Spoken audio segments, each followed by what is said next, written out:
আসসালামু আলাইকুম, সবাই কেমন আছেন? আশা করি সবাই অনেক ভালো আছেন। আজকে আপনাদের একটা রান্না দেখাবো। আশা করি সবার রান্নাটা অনেক ভালো লাগবে। এখন তো বাজারে অনেক নতুন রসুন উঠছে। নতুন রসুন দিয়ে গরুর মাংস রান্না করলে অনেক ভালো হয়। আপনারা ট্রাই করতে পারেন। আমি কড়াইতে বেরেস্তা ভাজার জন্য তেল দিয়ে নিচ্ছি। একটু বেশি পরিমাণ তেল দেব। এটা দিয়ে আমি গরুর মাংস রান্না করব। এই জন্য একটু বেশি পরিমাণ তেল দিলাম। এখন আমি বেরেস্তা ভেজে নেব মাংসের জন্য। আর এখানে আমি বেরেস্তার জন্য পেঁয়াজ নিচ্ছি 1 বাটি পরিমাণ, কারণ এই মাংসের মধ্যে একটু বেরেস্তা বেশি করে দিলে মাংসটা অনেক ভালো হয়। আপনারা ট্রাই করবেন একটু বেশি করে দেওয়ার জন্য। এখন আমি অপেক্ষা করতে বাদামি কালার হওয়ার জন্য। আর এখন দেখেন পেঁয়াজটা একদম বাদামি কালার হয়ে গেছে। এই পর্যায়ে আমি চুলাটা বন্ধ করে দেব, নাহলে বেরেস্তাটি পুড়ে যাবে। আর একটা ছুরি দিয়ে আমি সব বেরেস্তাগুলো তুলে নেব। এখন আমি একটা শুকনো প্লেটে রাখবো, তেলটা ঝরায়ে, যেন বেরেস্তাগুলো একটার সাথে একটা লাগে না থাকে, ঝরঝর হয়ে যায়। এই জন্য আমি এখন প্লেটে নেব। স্টিলের প্লেটে নিলে ভালো হয়, কারণ স্টিলের প্লেটে বেরেস্তাগুলো অনেক ঝরঝর হয়ে থাকে। এই জন্য আমি স্টিলের প্লেটে নিলাম, নিয়ে ছড়াই দিলাম।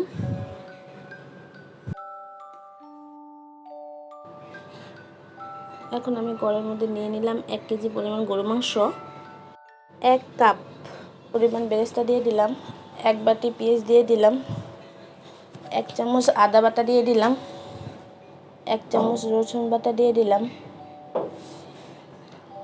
একটু আদা বাটা আমি একটু বাড়ায় নিলাম, কারণ আমি গোটা রসুন অ্যাড করব বলে। আর এখানে দিয়ে দিলাম 1 কাপের মতন টক দই, দিয়ে দিলাম 1 চামচ জিরা গুঁড়া, 1 চামচ গোলমরিচের গুঁড়া, আর 2 চামচ গরম মশলা।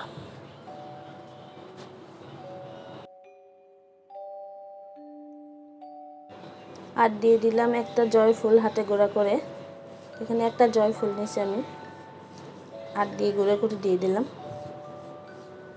আর দিয়ে দিলাম পরিমাণ মতন হলুদের গুঁড়া, মরিচের গুঁড়া আর লবণ, এটা যার যার পছন্দ মতন। আর দিয়ে দিছি 2টা তেজপাত আর সাদা এলাচ, কালো এলাচ একটু থেতলে দিয়ে দিচ্ছি গরম মশলা দিয়ে আমি ভালো করে মাখাইতেছি। যত ভালো করে মাখাবেন তত জিনিসটা ভালো হবে। এই জন্য আমি সুন্দর করে মাখাই নিয়ে এটা ঢাকা দিয়ে রেখে দেব 1 ঘন্টার জন্য। 1 ঘন্টা পর মাংসটা একটু পানি ছাড়ছে, আমি আরেকটু পানি দেব এটার সাথে। এই জন্য একটু নাড়া দিয়ে আমি 1 গ্লাস পানি এটাতে দিলাম, যেন এই পানিটা দিয়ে মাংসটা সিদ্ধ হয়ে যায়। পানিটা দিয়ে আমি সুন্দর করে নাড়া দেব। এটা নাড়া দিয়ে আমি হালকা, চুলার জালটা হালকা রাখবো, বেশি বাড়াবো না আবার কমাবো না, হালকা জালে এটা রান্না করব। 20 মিনিট পর মাংসটা আমি নাড়া দেব। 20 মিনিট হয়ে গেছে। এখন মাংসের তেলটা অনেকটা ছাড়ে দিছে। এখন আমি মাংসটা নাড়া দিয়ে দেব, যেন নিচে লাগে না যায়।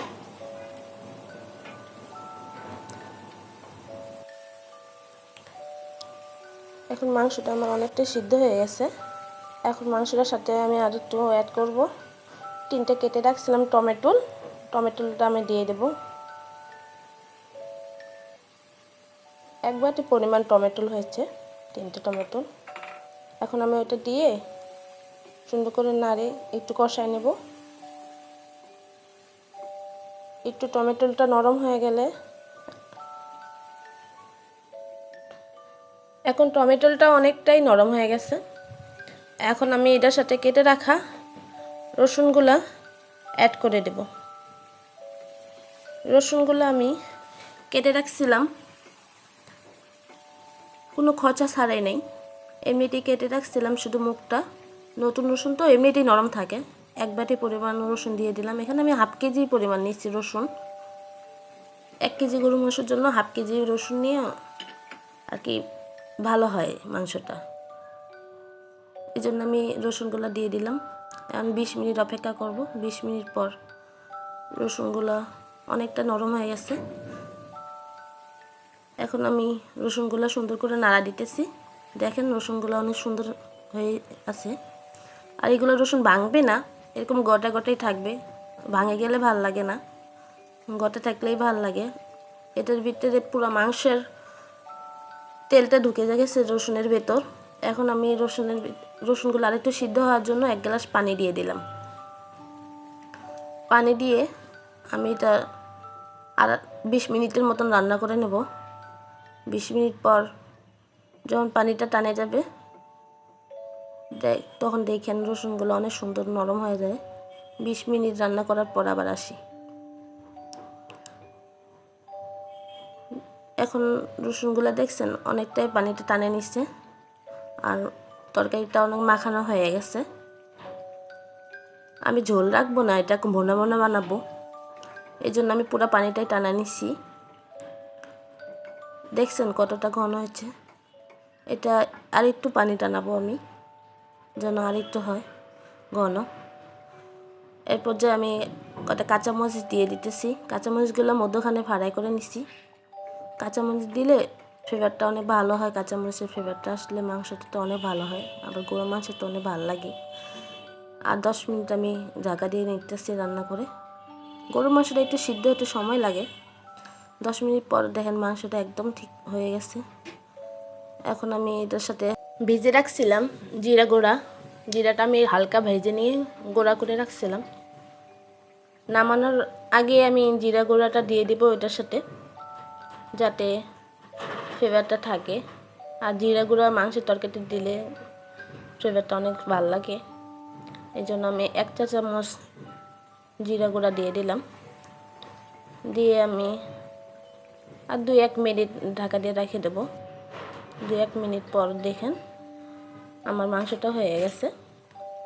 আর এভাবেই আমি নামাবো। আপনারা দেখেন মাংসটা আমার হয়ে গেছে, কিন্তু রসুনগুলো দেখেন গোটাই আছে, একটাও ভাঙে নাই। এভাবেই থাকবে। আপনারাও ট্রাই করেন এভাবে রান্না করার। এভাবে গরুর মাংস রান্না করলে আপনাদের পরিবারের মানুষ অনেক পছন্দ করবে আশা করি।